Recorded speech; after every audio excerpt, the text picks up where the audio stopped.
Só para a gente dar uma orientada aos nossos visitantes, nós estamos estudando sobre a administração interna da nossa igreja, como que ela funciona nos bastidores. Uma igreja, ela tem o seu funcionamento externo, é aquilo que todo mundo vê, qualquer igreja funciona dessa maneira, então você sabe o que acontece externamente, seja na área social, evangelística, todo mundo sabe como acontece, ou seja, aquilo que é visível, cânticos, leitura da palavra, o pregador, os coros que cantam, mas toda igreja tem um funcionamento interno. E esse funcionamento interno, em suma, ele não é muito conhecido pelos membros de qualquer igreja que seja, a não ser aqueles que trabalham realmente nos bastidores ali, secretário, administrador, os conselheiros, tesoureiros e a liderança eclesiástica, pastor, padre e por aí vai. Né? E nós estamos passando aos nossos irmãos como funciona a Igreja Presbiteriana do Brasil internamente. E nessa manhã nós vamos estudar sobre o oficialato. O que é o oficialato? São aquelas pessoas, na nossa igreja, por exemplo, são homens separados para exercer o cargo de pastor, presbítero e diácono. Como isso é feito e quais as funções que eles ocupam internamente para que a nossa igreja, então, saiba a função de cada um, o campo que eles atuam e qual a importância dessa atuação. Tá bom? Então, nós temos revezado domingo após domingo. Um domingo nós falamos sobre a administração da nossa igreja e um outro domingo nós tratamos acerca de temas bíblicos. Tá? Nós estamos estudando sobre o coração do homem, como que ele se desviou de Deus, então nós estamos revezando. Vocês sempre são bem-vindos para estar conosco, seja na escola bíblica, seja no culto noturno. Nós estamos aprendendo sobre os milagres de Jesus e nessa noite nós vamos estudar um texto bem interessante, que é quando Jesus ressuscita o filho de uma viúva. Então, estão convidados sempre que puderem, tá? A Bíblia é uma alegria para nós.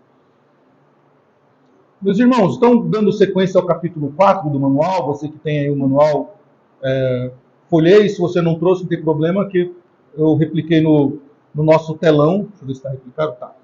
Então, o capítulo 4, na primeira seção dele, no artigo 25, ele vai dizer isso. A igreja, ela exerce as suas funções nas esferas da doutrina. Lembrando, doutrina é aquilo que é estabelecido por onde? Pelas Escrituras. Não é um costume. Tá? Costume, cada igreja tem a sua. Doutrina, todas têm que seguir pelos padrões bíblicos. O seu governo, nós já aprendemos sobre isso. Qual é o governo da nossa igreja? Presbiteriano, por favor, presbiteriano. Tá? Nós já falamos, as igrejas batistas são congregacionais, as Assembleias de Deus, ao modelo da Igreja Católica, são episcopais. Então, cada uma tem o seu modelo de governo. E a sua beneficência, ou seja, a sua ação social, que é fora da igreja. E mediante a isso, nós temos oficiais que se classificam em, vamos lá, ministros do Evangelho ou presbíteros docentes, que nós chamamos na nossa igreja de pastor. Tá?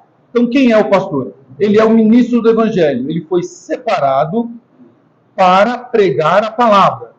E ele é um presbítero de formação, mas ele recebe o nome de pastor por quê? Porque ele está à frente de uma congregação, conduzindo aquela igreja na instrução bíblica. Nós já aprendemos que este ministro do Evangelho, a sua formação leva 10 anos aproximadamente, desde quando ele envia a carta de solicitação ao seu conselho, falando, olha, eu tenho o desejo de ser... O Kainan tem 17, né, Kainan? O Kainan chega e fala assim, eu estou me sentindo vocacionado. Então ele escreve uma carta, vai para o conselho analisa, fala, Kainan, beleza, vamos examinar nesse ano. Então o Kainan, nesse ano, ele é examinado, ele é testado, aí ele vai para a prova no ano seguinte, se prepara todo o ano seguinte para fazer a prova, geralmente é no Mackenzie, essa prova, ou nos seminários.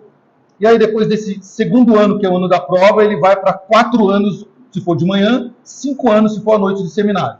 Acabou os 5 anos, é pastor? Não, ele tem licenciatura, que vai de 1 a 2 anos.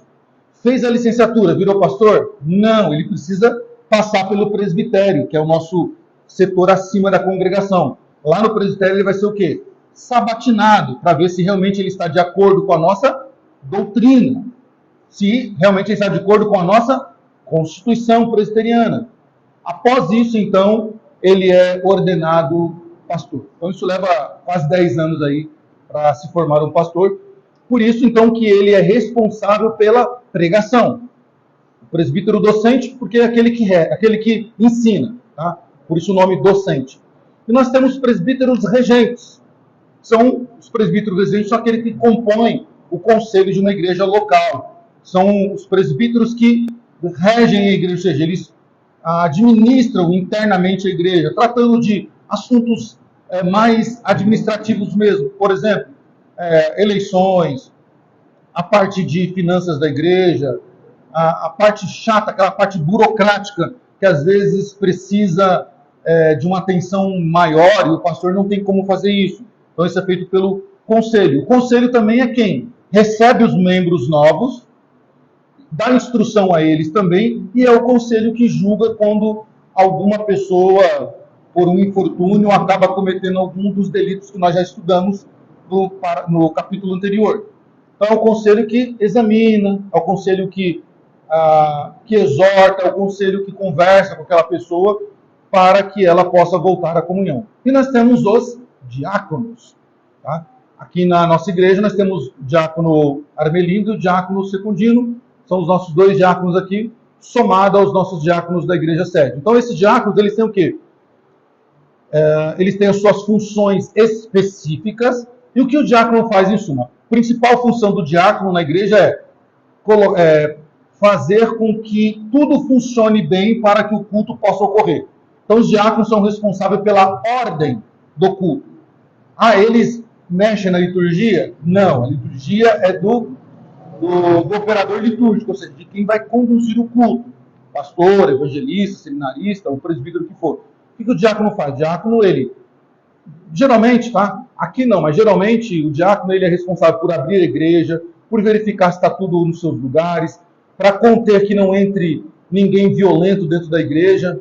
Essa é uma função ruim para os diáconos, né? A gente brincava lá na igreja que a parte chata é a nossa entrar alguém lá na igreja lá violento, querer matar alguém, o diácono tem que estar ali, às vezes, né, colocando ele em risco para não permitir que essa pessoa entre e bagunce no culto. Já enfrentei como diácono algumas situações dessa lá, né? É bem desagradável e assim, acaba fazendo a gente... Dá até medo no diácono, na verdade. Você não sabe se a pessoa está armada, se ela não está, e o diácono não é um segurança armado. Ele é um oficial da igreja. Por isso que muitas igrejas estão contratando seguranças. Tá? Somente no sul do país isso já é bem comum. Esses ofícios, presbíteros, pastor, presbítero e diáconos, eles são ofícios perpétuos, ou seja, quando acabar o mandato do diácono, ele não deixa de ser diácono. Quando acabar o mandato do presbítero, ele não deixa de ser presbítero. Ele só passa a estar em disponibilidade. Ele não está em exercício, mas ele está em disponibilidade. Por exemplo, só para a gente sair do nosso meio cristão, vamos para o meio secular. Isso funciona já na política. Por exemplo, um presidente nunca deixa de ser presidente, sabia? Nunca deixa. Ele só não está exercendo. Um deputado nunca deixa de ser deputado. Ele só não está exercendo. Tá? Tanto é que você ouve muito comum, por exemplo, nos presidentes, quando o Lula não era presidente, como que ele era chamado? E com razão. Presidente Lula. Bolsonaro agora. Presidente Bolsonaro. E está tudo certo, porque eles não deixam de ser. Eles só não estão exercendo. Tá? Até porque existe um respeito aos ofícios que as pessoas que elas receberam um dia. Tá? Então, por isso que você vê, às vezes, o cara foi presidente lá no século, na década de 60, 70, e as pessoas se referem a ele como algum título que ele recebeu. Tá? Isso faz parte da liturgia do cargo. Na igreja não é diferente. Para o oficialato só poderão ser votados. Isso aqui, nossa Constituição, eu não sei se eu falei, mas se eu não falei, estou falando agora. A nossa Constituição presbiteriana ela foi feita nos moldes da Constituição brasileira. Então, se você for pesquisar, por exemplo, a nossa Constituição do Brasil, você vai ver que não pode, ninguém abaixo de 18 anos pode ser eleito. Até, eu não sei se vocês lembram, aqui no caso de Minas, o Nicolas, Nicolas enfrentou alguns problemas, porque diziam que ele não podia, porque ele era de menor, né, a idade dele não permitia que ele fosse eleito deputado federal, né, ele era menor. Então, isso foi uma polêmica que foi estabelecida, mas o Nicolas ele tinha ali na régua, né, a idade suficiente para ser eleito. Então a nossa Constituição também trabalha do mesmo jeito. Por exemplo, o Kainan, citei o Kainan ali. O Kainan, eu desejo ser um pastor. Beleza, vamos trabalhar com você, mas quando você completar 18 anos, a gente volta a conversar. Por enquanto você tem 17, você manifesta o desejo, nós vamos trabalhar com você, vamos dar todo o preparo, para quando for 18 anos, oficialmente ele envia a carta. Mas não posso enviar a carta com 16 e ser enviado aos 18? Não. Existe uma questão aí administrativa que deve ser seguida.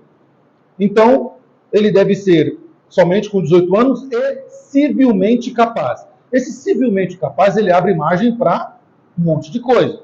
Tá? Então, o que é aqui civilmente capaz? Alguns entendem que a pessoa precisa ter o tico e o teco no lugar. Faz todo sentido, né? Imaginou? Você eleger alguém que não tem ali o tico e o teco no lugar, é meio estranho, né? A pessoa não vai saber tomar a decisão. Outros também corretamente entendem que a pessoa ela precisa ter o quê? Ela precisa ter o seu emocional controlado. Vocês conhecem aquelas pessoas que tá aqui uma paz, né? Tá ali no estado zen. 5 minutos depois ela já se transformou. Lembra aquele desenho do Pateta, do Pica-Pau lá? O Pateta tá em casa, beijo na flor, amigo das formiguinhas, tá uma paz. Quando ele entra no carro, ele vira um diabinho. Então tem pessoas que se transformam nisso. Então a nossa Constituição, ela pede-se que examine-se a pessoa, para que a pessoa, essa pessoa que vai adentrar o ministério, ela seja capaz. E o civilmente também se refere ao quê? À esfera civil. Por exemplo, não serão elevados ao oficialato pessoas que estejam respondendo o processo criminal.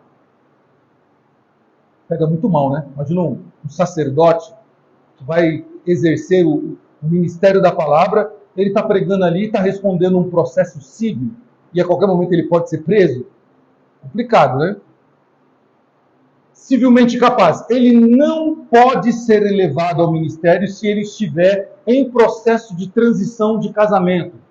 Ou seja, ele está se divorciando, e esse divórcio vai ser analisado pela igreja, se foi ele que foi a parte culpada. Sendo ele a parte culpada, esquece, ele não será elevado ao ministério. Se ele tem algum processo de suspensão do nome, né? Como fala o nome, se o nome dele está limpo na praça, né? Se ele for alguém que está devendo e tem dívidas que tirem a sua credibilidade, então também ele é barrado aqui. Então notem, a nossa Constituição, ela, assim como outras, né, elas procuram fazer de tudo para que alguém que vá exercer a função chegue lá de forma justa e correta. Aí a pergunta que vem é, isso acontece 100%? Não. Não vamos ser hipócritas. Não. Por que isso não acontece? Porque nós estamos, todos os seres humanos deste mundo, seja qualquer esfera que for, igreja evangélica, outros segmentos do cristianismo, a nossa política, elas estão debaixo de homens. E homens falham. Tá? Então, de vez em quando acontece de dar um escorregão lá e alguém passar despercebido. Ou porque não foi observado à risca esses detalhes, ou porque a pessoa simplesmente enganou. Mas Deus não impede isso. Irmãos, Deus também, nós já aprendemos isso, né? Deus ele é soberano, mas ele também tem os seus propósitos que nós desconhecemos, e nós não vamos aqui indagar a Deus o porquê que alguém passou pelo crivo, tendo alguns rabiscos que não foram observados. Isso é com Deus. Lembra Deuteronômio 29:29? As coisas reveladas pertencem a nós, as ocultas pertencem a Deus. Tem coisas que nós não sabemos e não vamos discutir com ele, tá? Mas a nossa igreja procura, de todas as maneiras, observar esses detalhes. E, por fim, um último detalhe que é observado também, que não é menos importante, é a questão do nosso credo, da nossa confissão de fé. Nós temos alguns documentos que nós chamamos de documentos reformados. E o mais importante deles chama-se a Confissão de Fé de Westminster. É um pequeno manual teológico daquilo que nós cremos sobre Deus, sobre Cristo, sobre o Espírito Santo, sobre o pecado, sobre a salvação, sobre a igreja, sobre as questões cíveis. Então, todo pastor, todo ministro do Evangelho, eles subscrevem essa confissão. Se ele mentiu, então aí também é ele e Deus. Então, isso é como que se dá, tá? A igreja, ela atua no ministério da doutrinação dos membros. Eu vou explicar que essa palavra hoje, doutrinação, ela tem um outro sentido, mas aqui o nosso sentido aqui é o sentido correto da palavra. Tá? Ela tem, então, a doutrinação dos seus membros da comunidade. Qual é a função da igreja? A função da igreja, primeiro, era ensinar a doutrina aos seus membros. Tá? Nenhuma igreja tem, como que eu posso colocar? Ela anseia em doutrinar pessoas que não são seus membros. Pessoas que não são membros daquela igreja, elas são aptas a gostar ou não daquela doutrina. Por exemplo, nós cremos na doutrina da soberania divina. O que nós dizemos com isso? Que Deus é soberano para fazer aquilo que Ele quer.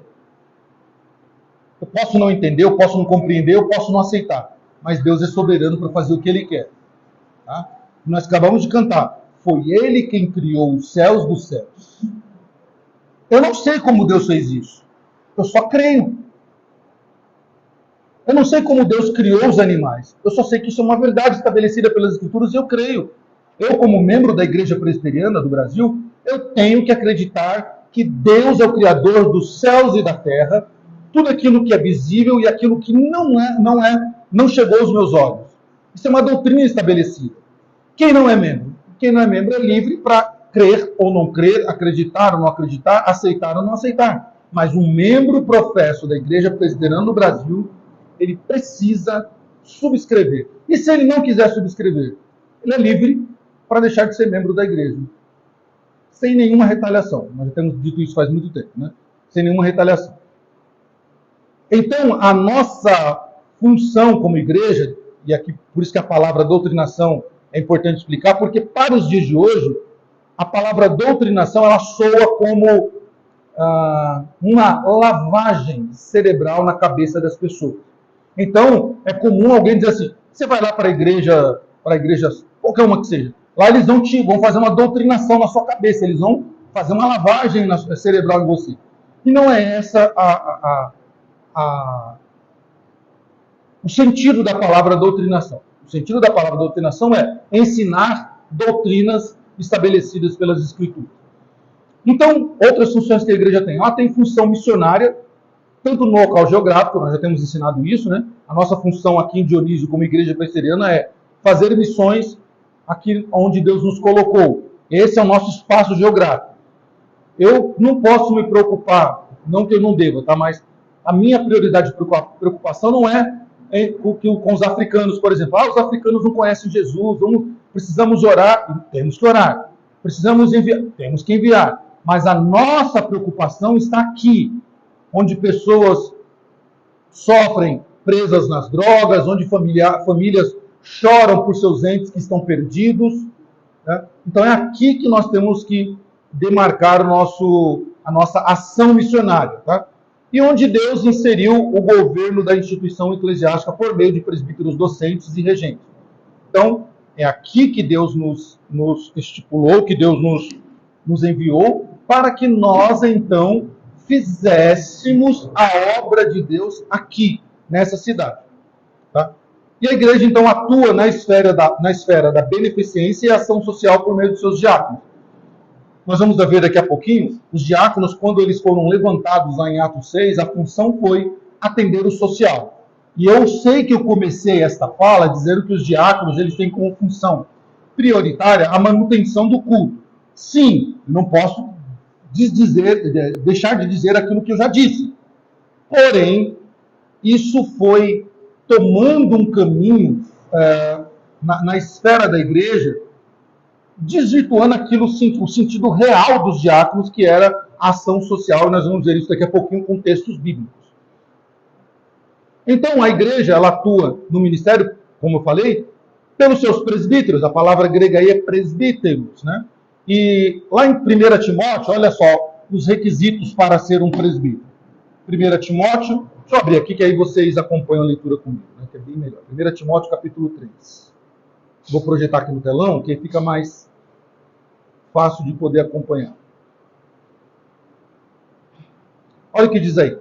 Fiel à palavra. Se alguém aspira o episcopado, obrigado. Se alguém aspira o episcopado, excelente obra almeja. Ou seja, se alguém deseja ser um oficial da igreja, boa coisa ele deseja.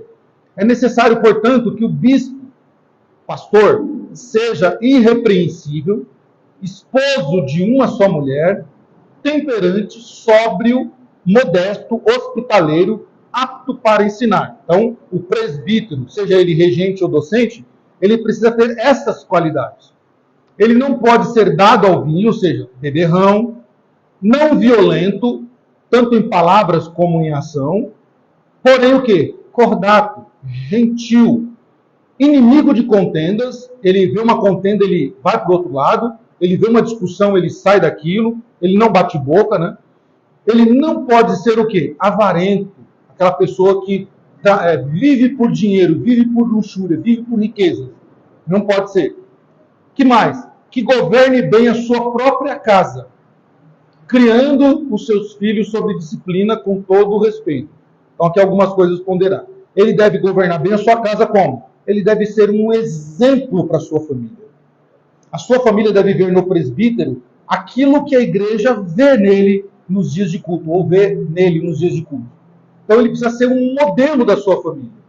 Ele não pode ser alguém em casa e alguém na igreja. Ele precisa juntar esse ofício de presbítero com o dom de pai que foi lhe confiado, o chefe de família, e trazer isso para que os filhos vejam meu pai como um presbítero e a igreja vê o presbítero como um pai da família. Ele, então, deve criar os seus filhos com disciplina. Por quê? Porque fica muito incoerente ele querer corrigir alguém na igreja, sendo que os próprios filhos dele não são corrigidos. Lembrou de algum texto na Bíblia assim? Eli, né? Eli, lá o sacerdote Eli, lembra? Julgo pesado sobre Israel, julgava todas as causas, disciplinava as pessoas, repreendia as pessoas, melhor dizendo, mas os filhos deles faziam o quê? Todo tipo de torpeza.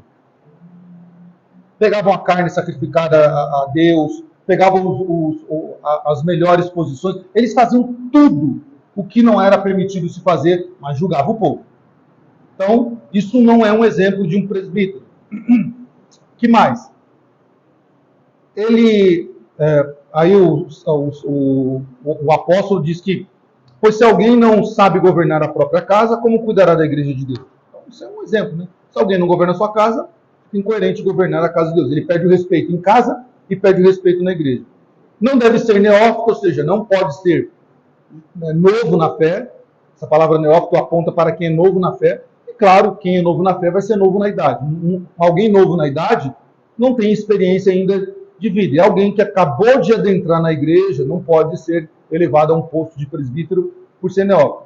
Por quê? Para não suceder que ensoberbeça e incorra em condenação do diabo. Ou seja, ele é muito jovem ainda na fé, ele diz, como eu cheguei aqui, tem gente aqui de 15, 10 anos, 20 anos e não atingiu o posto que eu consegui. Então, ele pode ser, então, pode se ensoberbecer.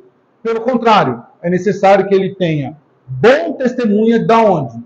Os de fora da igreja, a fim de não cair no opróbrio e no laço do diabo. Então, primeiro ponto, o presbítero ele deve seguir este modelo que é dito aqui, que é colocado pelo apóstolo Timóteo, Paulo escrevendo aos Timóteo, né? Melhor dizendo. E então ele deve seguir isso. Esse é o modelo. Segundo ponto aqui, os diáconos.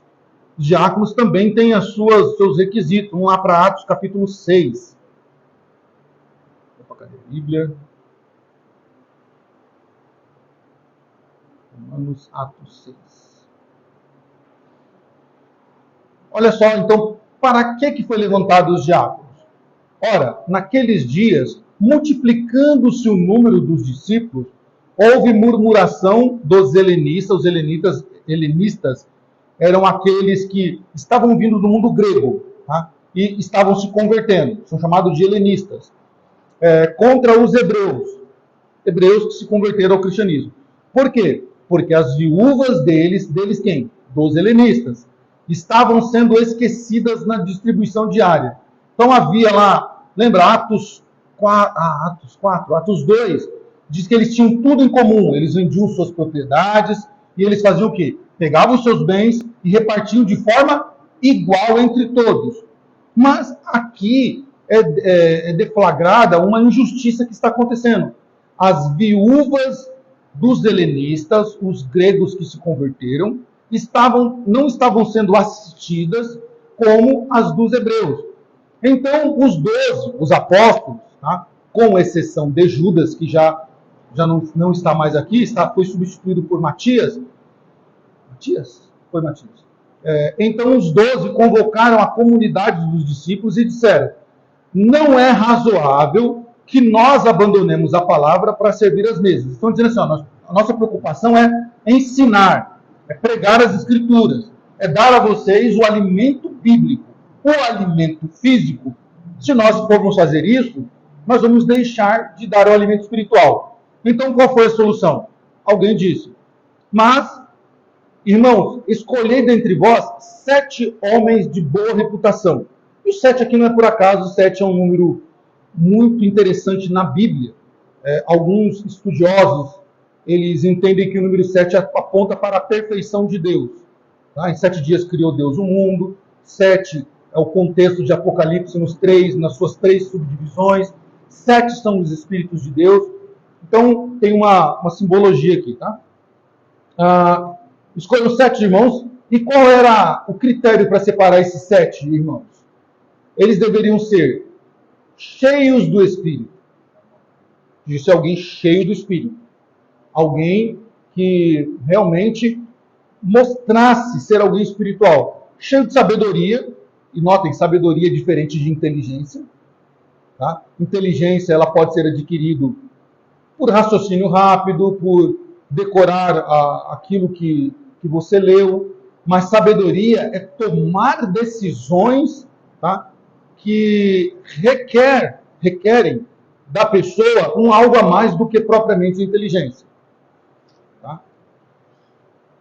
E a estes homens encarreguemos o serviço. Quanto a nós, consagraremos a oração e o ministério da palavra.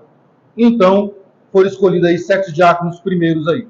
Então, notem, a nossa igreja, ela procura seguir esses passos, tanto de 1 Timóteo 3 quanto de Atos 6, para estabelecer os seus oficiais. Falando um pouquinho então do ministro do Evangelho, eu vou passar por cima em algumas coisas, vou pegar algumas coisas pensadas para a gente poder avançar. O ministro do Evangelho, então, ele é visto no contexto da igreja local, compondo de presbítero, regente e docente, nós já falamos isso. Somente ele pode normalmente exercer a presidência do conselho. Então, internamente, tratando de assuntos internos, o conselho é estabelecido por presbíteros regentes. E quem é o presidente? Só pode ser o pastor, no caso, o presbítero docente. Porque ele é o responsável junto ao presbitério, a instância superior. Tá? Então, só ele pode. Então, um exemplo claro aqui. Nós temos, vamos supor que nós temos 2 presbíteros aqui na igreja. Então, eu, como o representante do conselho da nossa igreja sede, eu sou o presidente deste conselho. E então, eu presido a reunião. Eu coloco as pautas, discuto as questões, tudo feito em ata, e então eu levo isso para o Conselho Superior. Tá? Isso não pode, essa função, ela não pode ser exercida por outro presbítero, no caso, regente. Continuando. Então, aliás, o presbítero ele deve estar apto para ensinar, conforme diz Tito, capítulo 1. Neste texto, os termos presbítero e bispo são sinônimos, já falamos sobre isso. Tá? Então, a função máxima aqui do ministro do Evangelho é pregar a palavra. E, irmãos, às vezes, e às vezes mesmo, tá? Por falta de conhecimento ou por desconhecimento dessas questões internas das igrejas, como ela funciona nos bastidores, o que acontece em qualquer igreja, presbiteriano, qualquer um.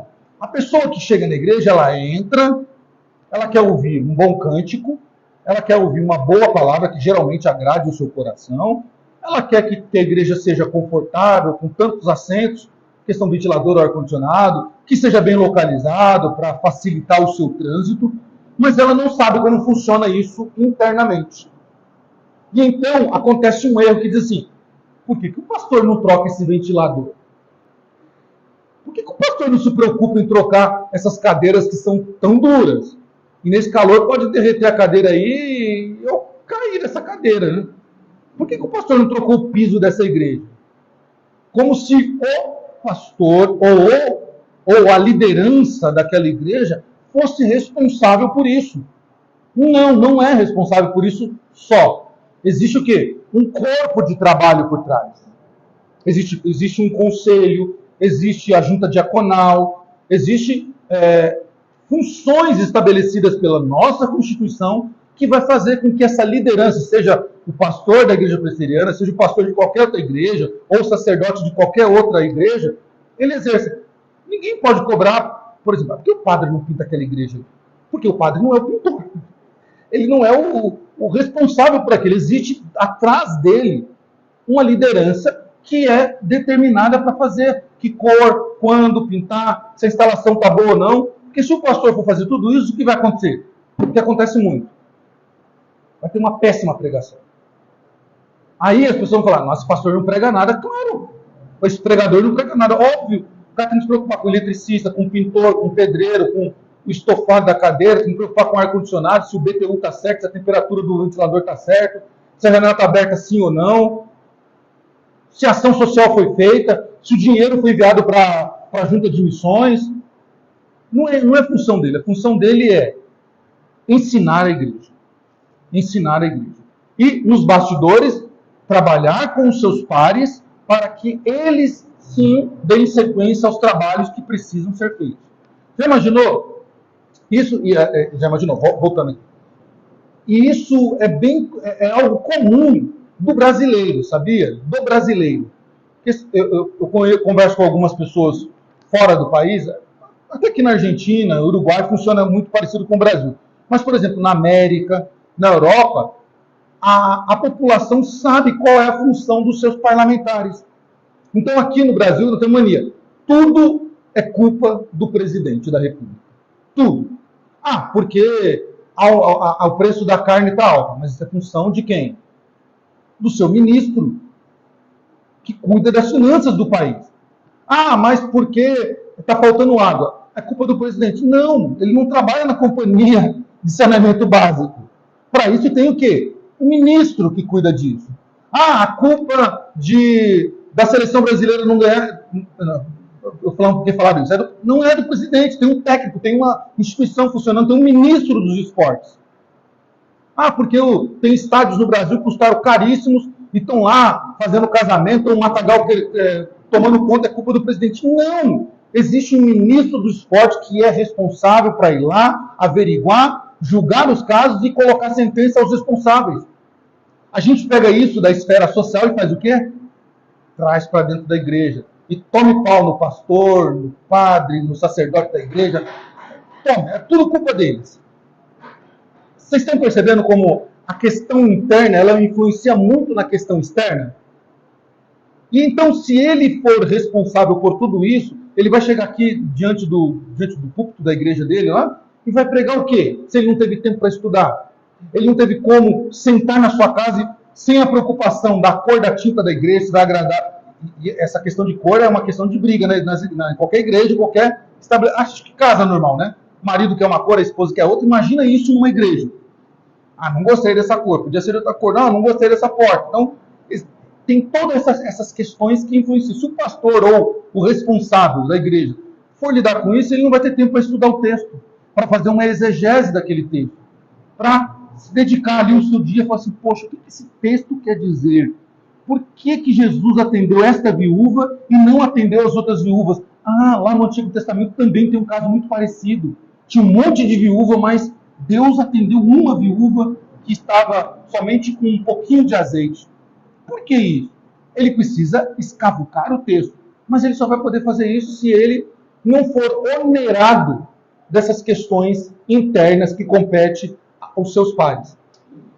Isso é muito importante, nós precisamos amadurecer nisso, tá? Então o presbítero regente, ele tem as suas funções. Quais as suas funções? Tá? Ele é o representante do povo. Nós já dizemos isso lá no comecinho, que nós devemos aprender isso para aprender a votar. E nós votamos mal secularmente e votamos mal dentro das igrejas. Nossa igreja aqui, Dona Ruth e seu Nilson, funciona de votação. Então, qualquer oficial, ele passa por uma votação da igreja. Então, existe um dia estabelecido, nós vamos para a igreja, a nossa igreja sede, e lá tem os candidatos, nós temos uma cédula com os nomes lá, né? O nome A, nome B, nome C. Então, eu conheço geralmente aquelas pessoas e eu falo, eu vou votar nesse aqui, porque eu acho que esse vai ser um oficial melhor, vai ser um bom diácono, vai ser um bom presbítero, e até mesmo o pastor, ele é votado. Tá? E se o pastor não fizer uma boa administração, ele pode ocorrer o risco de não ser eleito, e isso acontece bastante na igreja presbiteriana, o pastor não ser eleito novamente pelo tempo de 5 anos, que é o nosso oficialato. Então, quando nós votamos, o que nós fazemos? Nós pegamos uma carta assinada pelo nosso nome, isso fictício, tá? E falamos, presbítero, me representa. Passa-se o tempo depois, o que nós fazemos? Assim como nós fazemos com os políticos. Nós reclamamos, mas espera lá, eu não concordo que o meu candidato votou nessa pauta, porque eu discordo. Mas você votou nele. Você deveria ter examinado a vida dele para conhecer esse deputado, esse vereador, porque é ele que te representa na Câmara dos Vereadores da sua cidade e é ele que te representa na Câmara Federal. Não adianta chorar e reclamar, você votou nele. No presbítero e no diácono e pastor também funciona assim. Nós votamos e confiamos a ele o quê? Que eles nos representem. Então, decisão do conselho, eu posso discordar e posso, dentro de mim, falar assim, não gostei dessa escolha, mas eu tenho que acatar, porque eu coloquei eles lá como meus representantes.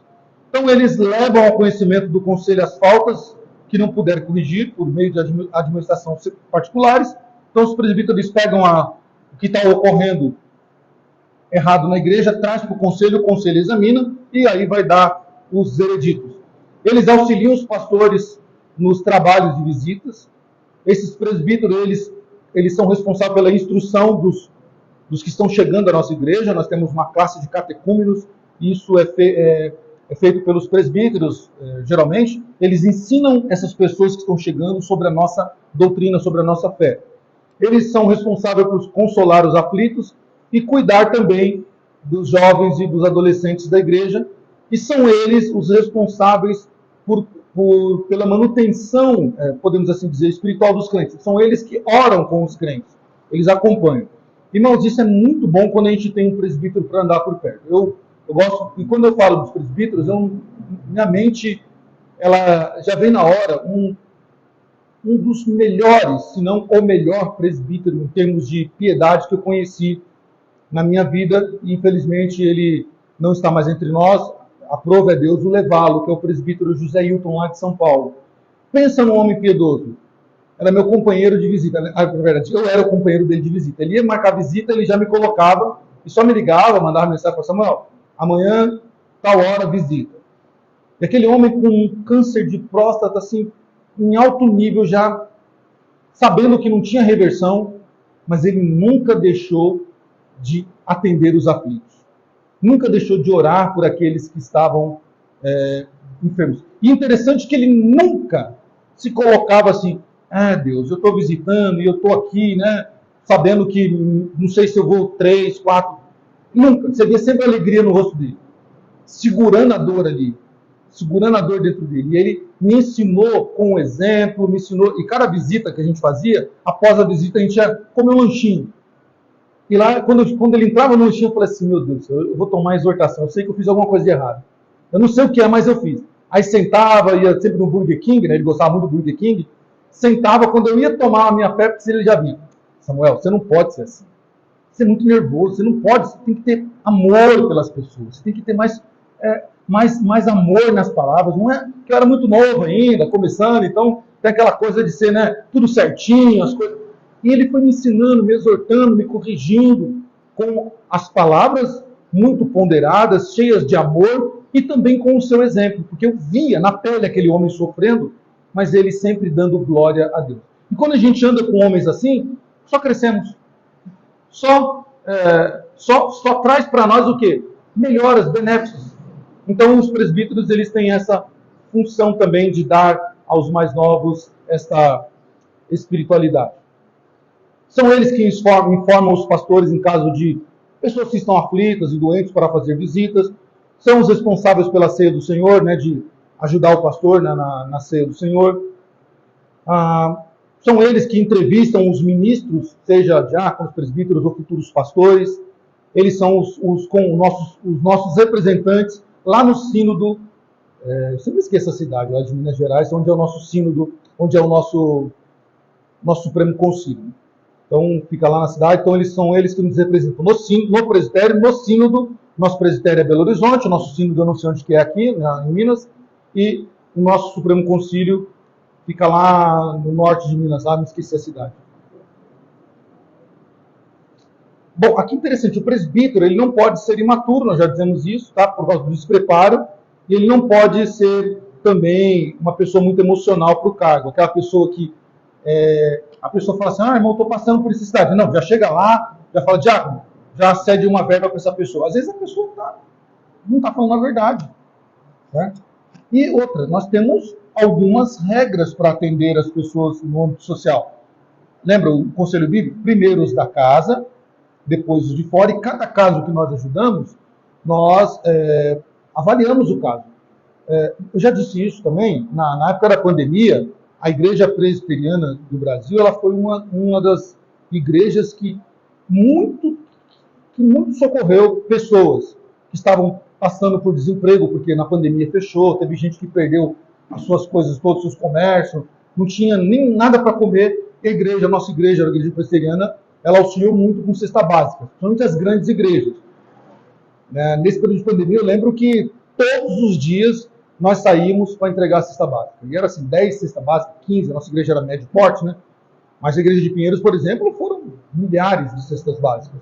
Então, naquela época, a gente não tinha filtro, porque a gente sabia que estava um terror no Brasil, né? O Brasil estava passando por um momento, aliás, o mundo passando por um momento muito difícil, então não tinha um critério. Então a pessoa chegava lá, se cadastrava, a gente, cesta básica. Passando isso, a gente volta para os critérios. Então, vamos lá fazer uma visita para a pessoa, ver como realmente que às vezes a pessoa não precisa só de uma cesta básica, às vezes ela está com vergonha, e quem tem, os mais antigos vão saber, quem tem vergonha não, como é que é o ditado? Quem tem vergonha não causa vergonha, né? Tem um ditado mais ou menos assim. Então, ou seja, quem tem, a pessoa que ela às vezes está passando por necessidade, ela não quer ser um peso para ninguém, então ela às vezes esconde a sua necessidade. Ela fala assim, irmão, não, estou precisando só da cesta básica, mas ela está passando por outras privações. E aí que entra a junta diaconal e os presbíteros que vão à casa dessa pessoa, visitam lá e falam assim, conselho, essa pessoa não precisa só de cesta básica não, ela está passando por outras situações bem complicadas financeiramente. Então a igreja vai lá e socorre. Mas em outros casos a igreja fala assim, olha, a pessoa não está passando, está pedindo uma cesta básica para a igreja, mas acabou de trocar de carro. Eu vi no Facebook dela, no Instagram, que ela está com a viagem marcada aí para Bariloche, sei lá, Cartagena, algum lugar assim. Aí não faz sentido você deixar de atender alguém que realmente passa necessidade para atender outro que está, né? Entendeu? Então, por isso que tem esses critérios, tá? E essa é a função da junta diaconal. A junta diaconal é o braço da igreja que atende o social, que socorre as pessoas que estão passando por necessidade. A idade de experiência, já falamos um pouquinho, mas só para ressaltar aqui, tanto o diácono quanto o presbítero precisam ter uma idade suficiente. Tá? Há alguns lugares que estão amenizando essa questão do diácono. Estão elegendo diáconos com 16, 17 anos e eu acho isso muito perigoso. Eu acho isso muito ruim. Tá? Claro, cada caso é um caso. Né? Nós temos até isso com as crianças, que acontecendo com a dona Zé, até isso com as crianças. Nós temos crianças que elas são tão maduras pela idade que a gente já pode trabalhar com ela um grau acima, pela sua maturidade. Há alguns casos que a profissão de fé não necessariamente ocorre depois dos 12 anos. Né? Ocorre antes, pela maturidade. Então, cada caso é um caso. Mas, em suma, em maior parte, eu acho isso perigoso e eu não sou muito favorável a baixar a idade de um oficial, no caso do diaconato, para 16 anos, que aí vem aquela coisa. Ah, mas com 16 anos hoje a pessoa faz um monte de coisa. Sim, cada caso é um caso. Você tem um marginalzinho de 16 anos, tem um cara, moleques que mata com 16, tem. Só que você tem um moleque de 16 anos que são adolescentes de verdade. São adolescentes mesmo, você olha para ele assim, você vê na casa lá, conversando com os pais, são adolescentes, estão respeitando a sua faixa etária. Então, cada caso é um caso, mas em se tratando de oficialato, eu acho que se é a minha convicção, se um rapaz, ele deseja o episcopado, a Bíblia diz, boa coisa deseja. Então, ele chega com 16 anos e fala, olha, eu gostaria muito de ser diácono, o que eu preciso fazer? Vem cá, anda, presbítero fulano, anda com esse rapaz. Você vai andar com o presbítero, você vai aprender na prática. Ou diácono, você vai andar com esse aqui. Você vai aprender na prática a ser um diácono, a ser um presbítero, para quando chegar a idade, você já tem o quê? Currículo. Currículo na prática. Então, você vai precisar somente de alguns ajustes. Então, a nossa Constituição, ela se preocupa muito com essa questão da idoneidade dos nossos oficiais. O diácono, o que se requer dele é a consagração e disposição para o trabalho. Então, ele está disposto a ser separado para o trabalho, porque não faz sentido uma pessoa ser eleita diácono e ela não querer trabalhar na igreja, ela não querer fazer as suas funções na igreja. Estranho, né? Estranho. Sou diácono, mas quero ficar sentado ali. Não, então, desculpa, está no local errado. Você está na função errada. Ele tem que ter, então, essa disposição e o bom testemunho. O bom testemunho é importantíssimo.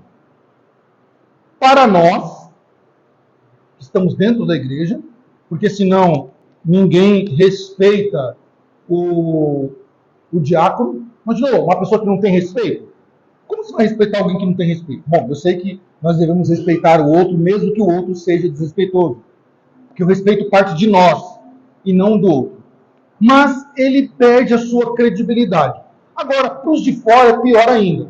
Eu sempre digo isso aqui para os nossos irmãos internos. Já imaginou? Os da cidade aqui, nós estamos pelejando para levar ao conhecimento dessa cidade a nossa igreja. Imaginou? Se alguém fala, eu não vou naquela igreja não, aquela igreja lá tem um tal de Samuel lá, que Deus me livre. Ó, bichinho malcriado, ignorante, tem duas palavras, não trata as pessoas bem. Já imaginou que ruim para a igreja? O que deveria ser feito nesse caso? Conselho, Samuel não está dando bom testemunho na cidade lá, isso está prejudicando a nossa igreja. Então, ou ele muda essa postura, ou a igreja muda ele. Porque não dá para a igreja ser prejudicada, todos serem prejudicados por causa do testemunho de uma pessoa que é ruim. Tá? Então, o nosso testemunho cristão, ele vale muito. Principalmente nesses dias que nós estamos vivendo de turbulências, dias difíceis que nós vivemos. Então, nós precisamos do testemunho e precisa que o diácono tenha esse testemunho na cidade onde ele mora, com a sua família, com os seus vizinhos, porque quando for fazer um convite, a pessoa vai se sentir o quê? Alegre de ser convidado. Fala assim, eu vou sim, aquela igreja lá, eu ouço muito bem falar, eu ouço boas notícias de vocês e falo muito bem de vocês. Vou sim para uma visita. Não quero ser membro, mas eu vou para fazer uma visita lá, porque são muito respeitosos, todo mundo é bem quisto na cidade. O vizinho, quando você fizer um culto na sua casa, o vizinho vai ter prazer de ir. Às vezes ele não gosta de ir na igreja, por questão pessoal dele, isso deve ser respeitado. Mas a sua casa é seu vizinho, ele vai fazer o quê? Ah, eu vou, minha vizinha aqui é bom testemunho, sempre que eu preciso de alguma coisa, ela me estende a mão, nunca tive reclamação, me dou bem com os vizinhos, e nós temos uma prova disso nos nossos cultos. que nós fizemos aí nos lares de vocês, o quanto nós ficamos alegres de ter visto pessoas próximas a vocês ali conosco. A Casa São Geraldo ficou pequena, né, Casa São Geraldo? Tanta gente, né, que a gente não estava acostumado a ver, e foi muito bom ver aquele dia em todas as casas, né? Isso é muito bom. Então, testemunho, equilíbrio emocional, um desequilibrado não pode exercer nada na vida, muito menos estar à frente de uma igreja. Por quê? Lidar com pessoas não é fácil. Lidar com pessoas não é fácil. Aí conversar com um professor que tem que lidar todo dia com, médio que 30 alunos? 30 alunos, imaginou? Ou um vendedor, né, vamos falar. O cara vai lá, às vezes o cara chega de mau humor, pede um produto, você traz lá com todo carinho e ele, com aquela ignorância, joga o dinheiro lá em cima. Às vezes, você, por distração, você deu 5 centavos a menos, ele trocou errado, com aquela ignorância. Né? É ruim isso. É ruim isso. Às vezes você vai, né, vai lá no tratamento, chega lá, a atendente está com aquele mau humor, você já está com dores, já está assim, chateado pela situação que você está, e já tá bem, a atendente ainda está lá, aquele mau humor danado lá que te desanima. É ruim. Agora você imagina você está na frente de pessoas em que você é o responsável por ensiná-las sobre Cristo, sobre as doutrinas bíblicas e, de certa forma, ser responsável pela sua condução espiritual. Então, ele precisa ser o quê? Equilibrado. Quando no comecinho, eu era muito... Moleque, ele vai aprendendo a ser homem durante a vida, né? Um dos meus primeiros trabalhos foi dentro de uma escola pública e eu trabalhava na gráfica da escola. Então, irmãos, era terrível. Eu não tinha nem como mastigar um salgado, assim, tanto que eu trabalhava. Eu entrava às 7 da manhã, saía às 11 da noite. E era tanta cópia que a máquina... E eu, assim, chegou um tempo que eu tive que aprender a fazer manutenção na máquina, porque não dava para esperar a empresa vir, que gastava, às vezes, um dia. Então, fui lá, mexi, tudo, não tinha YouTube na época, li o manual, tudo. Então, eu fazia manutenção de uma máquina enquanto eu estava trabalhando. E aí vinha alguém. Aí eu... Era muito bom, é que às vezes eu dava uma resposta atravessada. Até que um dia, eu tinha fechado, já, aquela mania, você fecha a loja às 6 horas, aí vem alguém o quê? Comprar às 6 horas. Só que você fecha às 6 horas. Mas a pessoa não quer saber, ela quer comprar. E você, como um vendedor, deve ter jogo de cintura para relevar, atender. Eu estou fechando sim, mas eu vou te atender aqui, mas a gente fecha às 6 horas. Beleza, aquela coisa. E eu, olha, está fechado. Mas não pode me atender? Posso, mas eu já fechei. Então eu estava bem irritado esse dia, não sei porquê, nem lembro porquê mais. E aí esse rapaz voltou para mim e falou assim, por que você está nervoso? Eu não tenho culpa que você está nervoso. E ele foi com toda a educação, todo o respeito comigo assim. E foi ruim.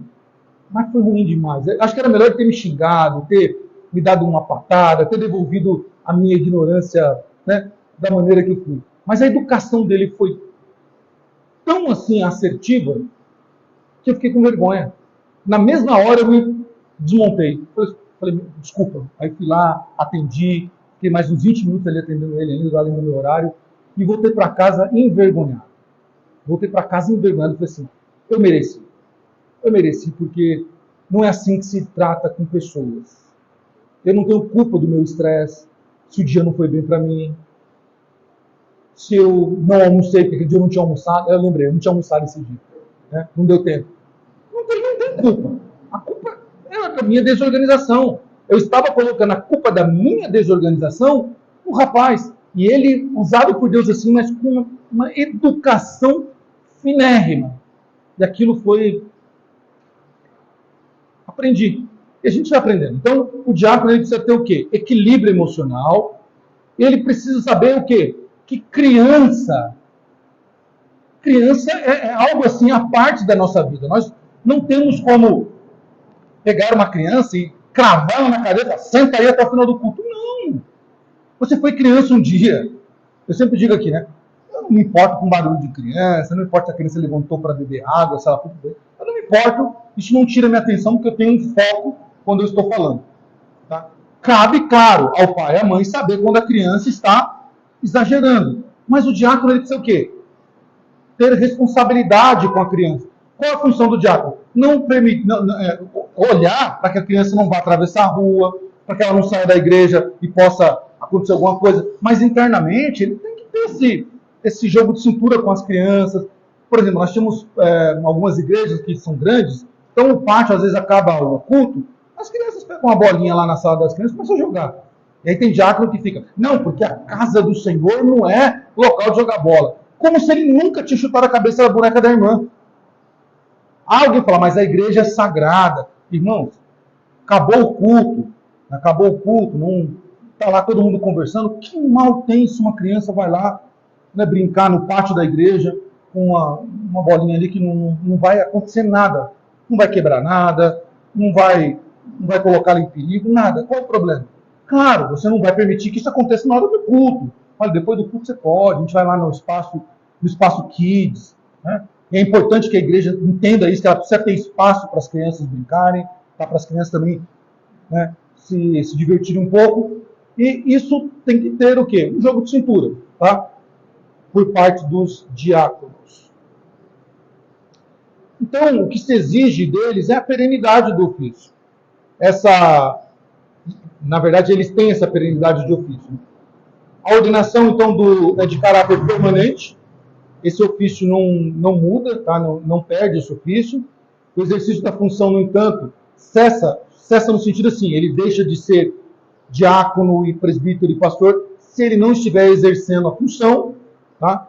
E ele perde o seu mandato quando ele sofre uma disciplina. Então, ele, por exemplo, ele cometeu algum pecado que extrapolou o seu ofício, então e não houve arrependimento, então ele é exonerado por disciplina e perde o seu mandato. Aí tem que passar por todo o processo. Isso acontece por casamento desfeito, por agressão física, por desvio financeiro, por questões cíveis, né, que extrapolou a nossa Constituição. E aí ele fica sem efeito a sua ordenação primária, ele vai precisar passar por todo o crivo de novo, e se a igreja entender que ele pode ser de novo diácono, então ele voltará de novo. Já vimos as características de um diácono. E aqui é interessante, ó. Este é um dom que capacita o recipiente a ser extremamente sensível às necessidades alheias da pessoa. Então o diácono ele tem que ser o quê? Sensível à necessidade das pessoas. A pessoa que possui este dom demonstrará profundo interesse em ajudar o outro irmão. Então o diácono, ele é alguém que é eleito por Deus, tá? É separado por Deus, eleito pela igreja, e ele precisa ter disposição do coração para ajudar as pessoas. Um diácono que não tem disposição de ajudar a pessoa, ele não é um bom diácono, né? Não é um bom diácono. Essa pessoa, ela deve ter, então, preocupação com o conforto das pessoas, ela deve se preocupar com as necessidades alheias e que essas necessidades sejam executadas. E nós temos aqui, como eu disse, os nossos dois diáconos, galera. Armelindo e sua esposa Kátia, e o nosso irmão Secundino e a dona Olga. São os nossos dois diáconos que muito nos ajudam aqui na igreja, que sempre que nós precisamos, eles estão aí disponíveis para nos ajudar sempre. Nós nos alegramos muito com os nossos diáconos, então orem por eles. Não se esqueçam de orar pelos nossos dois diáconos, que muito nos ajudam aqui e têm sido ferramentas importantes para a nossa igreja e para os desafios que vão aumentar quando nós formos para o nosso outro espaço de culto. Vai aumentar ali bastante o trabalho dos nossos irmãos. Já vai preparando, né, Hermelino, que vai exigir bastante de você e do seu Júnior. Né? Então, partindo para o final, nós temos aí os ministros e os presbíteros, são oficiais de conselhos da Igreja Presbiteriana do Brasil. Tá? Então, nós já falamos isso, só estou reconsiderando. Os presbíteros, os ministros, né, os presbíteros docentes, eles não são membros da igreja, eles são membros do presbitério. O diácono, ele é membro da igreja, conforme as resoluções do nosso sínodo. Tá? O presbítero, ele é membro natural do conselho, então ele é um membro da igreja local. Ele deve marcar sua presença em cada reunião. O presbítero precisa participar das reuniões, porque ele tem que ser um presbítero ativo, ele não pode ser um presbítero inativo, porque existem muitas demandas para serem tratadas na igreja, e ele precisa. Quando é que um presbítero pode estar ausente? Quando por questão de saúde, que é o caso do nosso irmão Silvério, que sofreu um acidente, está afastado por um tempo indeterminado, então ele não participa das reuniões presenciais. Pode ser que se abra uma exceção dele participar por reunião online, tá? Que aí não forçaria muito, mas ele pode, então ele é afastado por essa questão, ou a pedido, a família está enfrentando algum problema pessoal, e ele pede, olha, eu preciso me ausentar por X tempo das reuniões do conselho. Fora isso, não há outro requisito que possa permitir o afastamento. E ele, então, não comparecendo às reuniões, ele pode ser afastado do conselho por inadimplência, né? Ou seja, não participação, tá? Seria a inadimplência dele aí. A não participação ou a ausência por muito tempo faz com que ele seja, então, claro, tem todos os passo a passo. Ele é advertido, vai lá, conversa com ele, vê o que está acontecendo. Não, eu vou na próxima. Não foi na próxima, é advertido, não vai, então ele é convidado a ficar ausente por mais tempo do seu cargo, tá bom? Os diáconos, então, eles são da igreja local, eles não exercem o ofício de jurisdição. O diácono, ele não tem participação fora da congregação, tipo no presbitério. O presbitério, o diácono, ele é um membro visitante, ele não tem uma participação administrativa. Isso cabe aos presbíteros.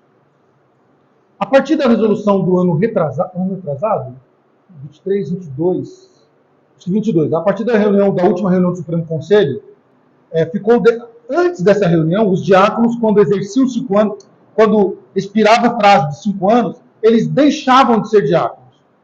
Deixavam, tá?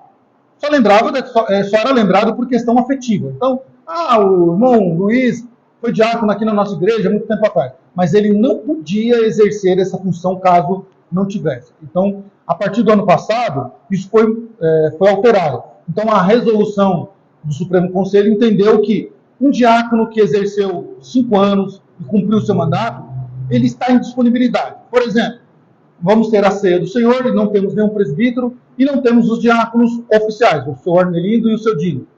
Então eu posso pegar um diácono que está em disponibilidade. Tem o irmão Luiz e o irmão Geraldo. Então eu posso usar os dois, porque os dois não estão exercendo, mas eles foram ordenados um dia, então eles estão em disponibilidade. Tá bom? Isso foi alterado a partir do ano passado na resolução do Conselho.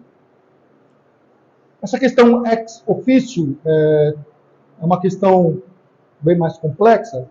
Eu vou explicar elas melhor na semana que vem, porque ela entra na pauta do capítulo seguinte, tá? Então eu vou deixar ela para a próxima aula. Alguns vínculos ministeriais, tá?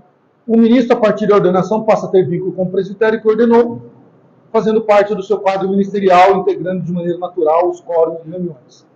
Como eu já disse, o pastor, então, quando ele é ordenado, ele passa a ser membro do presbitério. No nosso caso, o presbitério de Belo Horizonte, que compõe todos os presbíteros e pastores de todas as igrejas dessa região, tá? Que é bem grande, né, por sinal.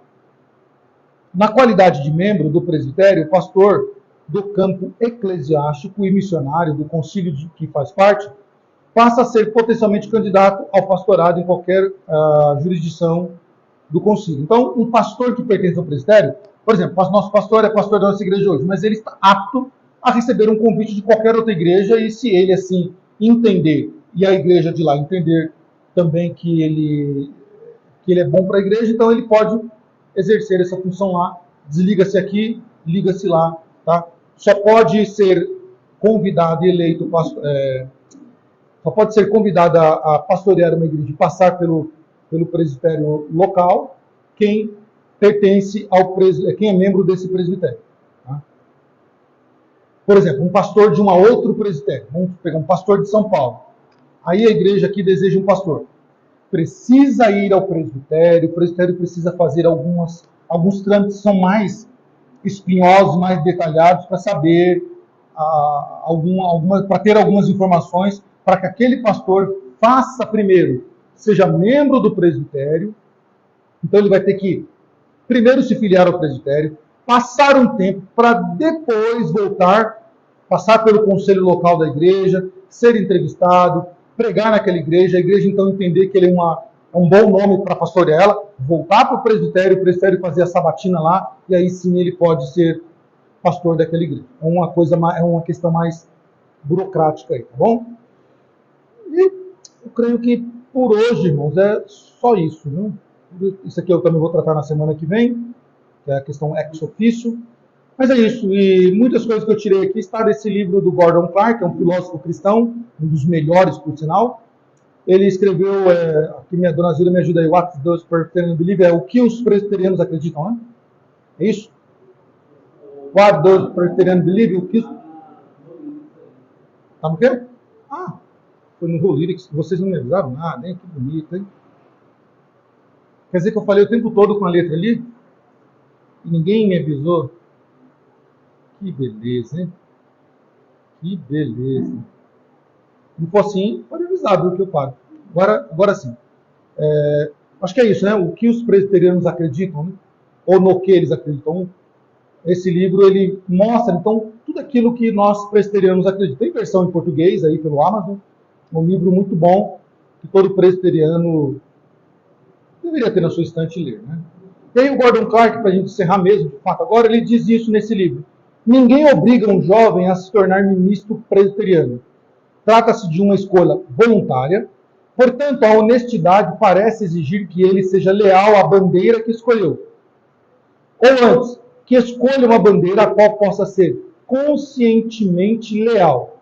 Se ele não acredita na confissão de fé de Westminster, por que deveria afirmar solenemente que acredita?